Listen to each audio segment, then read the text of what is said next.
Voilà, c'est ce que je voulais vous dire au sujet du jeu. Je vais prendre encore quelques minutes pour vous parler très rapidement d'une autre disposition spontanée qui me tient beaucoup à cœur et que certains d'entre vous connaissent déjà, mais qui prend de plus en plus d'importance dans mon travail, en tout cas dans mon observation de l'enfance. Vous savez, pendant les mêmes décennies et les mêmes siècles dont je vous parlais au début, ceux pendant lesquels on nous a présenté la nature d'une certaine manière, on a interprété Darwin d'une autre, de la même manière, on nous a présenté l'enfance comme l'état zéro de l'humain et l'adulte comme la version plus. Et bien pendant ces mêmes années-là, pendant ces mêmes décennies-là, pendant ces mêmes siècles-là, on nous a dit que notre intelligence était définie par nos gènes, que notre génétique faisait de nous des personnes intelligentes ou des personnes bêtes. Ça, c'était pratique parce qu'à l'époque, on n'avait pas encore découvert l'épigénétique, et donc on disait que ce qui est génétique est gravé dans le marbre.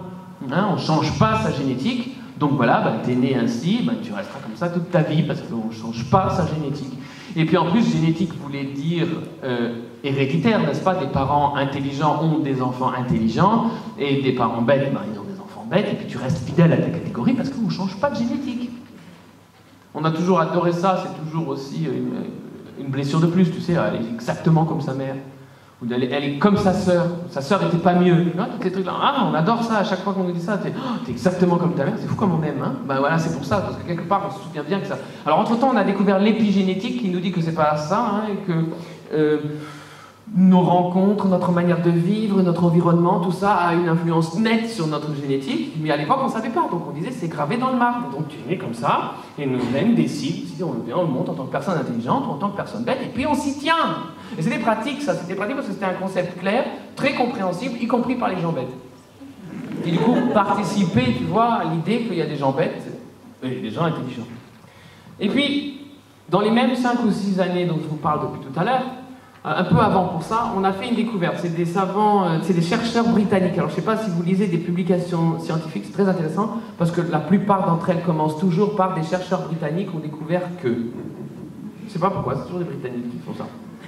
Et donc des chercheurs britanniques ont découvert que dans le cerveau des jeunes de nos jours, la zone responsable des mouvements du pouce est beaucoup plus grosse que dans le cerveau des jeunes d'il y a 50 ans.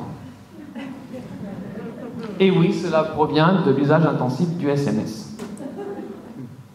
Alors donc, ça, quelqu'un a recompilé les données et a dit oh, nouvel éclairage, encore une fois, un nouveau changement de vision, de manière d'aborder le sujet, parce que si le cerveau s'est développé dans une région en fonction de l'usage qui en a été fait, c'est que le cerveau n'est pas génétiquement programmé, mais se développe selon l'usage de la personne qui le porte. Ça remettait sacrément en question. Alors, c'est pas encore arrivé partout, parce qu'on a encore tout un ordre du monde, là aussi, comme évoqué précédemment, tout un ordre du monde qui repose sur cette idée qu'il y a des gens bêtes et qu'il y a des gens intelligents. Donc, voilà, là non plus, c'est pas encore arrivé partout, et pourtant, ça correspond à une conviction et une nostalgie de chacun d'entre nous, une conviction d'enfance et une nostalgie de chacun d'entre nous. Et donc, ils se sont dit... Alors, à l'époque, c'est drôle, parce qu'à l'époque, les neurobiologistes et les pédagogues travaillaient encore ensemble. Et donc ils se sont dit, tiens, on va développer un programme de musculation cérébrale, puisque le cerveau semble fonctionner comme un muscle, on va développer des programmes qui permettront à chacun d'avoir des gros cerveaux. Donc on a fait des programmes de stimulation précoce, comme ça s'appelait, peut-être que vous en avez entendu parler, que vous avez vécu ou pratiqué, et du coup c'était par exemple 5 langues à l'école maternelle, sudoku au petit déjeuner, du chinois dans le ventre de la maman par l'intermédiaire de haut-parleurs. Vous riez, mais ça a tout été fait, hein. Ça a été fait avec beaucoup d'entrain et de conviction et des résultats particulièrement intéressants, puisque absolument nuls. Alors ça, c'était quand même poignant. Et désolant pour ceux qui les avaient développés, parce que quand même, ça marche tellement bien pour l'écriture des SMS, pourquoi ça marche tellement pas pour l'apprentissage des mathématiques? Il manquait une dernière découverte. Notre cerveau se développe certes lorsque nous l'utilisons, et de la manière dont nous l'utilisons, mais il ne se développe que lorsque nous l'utilisons avec enthousiasme.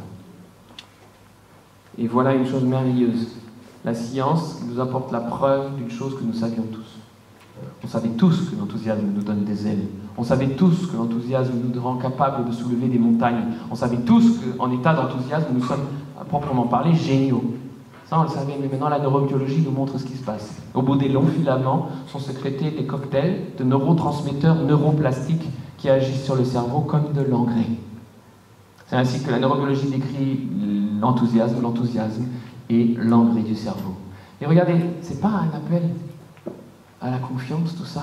On est tous venus au monde équipés du meilleur outil d'apprentissage qui existe, le jeu. On est venus au monde équipés d'un incroyable penchant pour ce jeu. Mais de plus, on est venus au monde tous, sans exception, équipés d'engrais cérébral portable. Et on l'a tous. Et vous aurez remarqué qu'un enfant, un jeune enfant de 2-3 ans, éprouve une tempête d'enthousiasme toutes les 2 à 3 minutes. Un enthousiasme n'est pas encore terminé que le prochain commence. Et là aussi, il y a une explication scientifique toute simple là, pourquoi il en est ainsi. Pas parce que nos enfants ne connaissent aucune de ces satanées hiérarchies qui noyautent notre monde. Ils ne connaissent pas de hiérarchie entre les métiers et entre les matières. Si je te demande de mettre tricot et mathématiques sur un pied d'égalité, je ne suis pas sûr que tu y arrives. On n'y arrive pas. Eh bien, nos enfants, oui, ils n'ont qu'une raison de voir les choses de manière différente. Au même titre que nos enfants ne trouvent aucune raison de s'enthousiasmer davantage pour le métier de l'astronaute que pour le métier du laveur de carreaux. Et comme ils sont libres de ces hiérarchies, eh bien, ils s'enthousiasment pour tout ce qu'ils voient, et Dieu sait qu'ils en voient des choses, et du coup, c'est ainsi qu'ils vivent dans un enthousiasme permanent, c'est ainsi que le cerveau d'un jeune enfant baigne du matin au soir dans un bain d'engrais cérébral.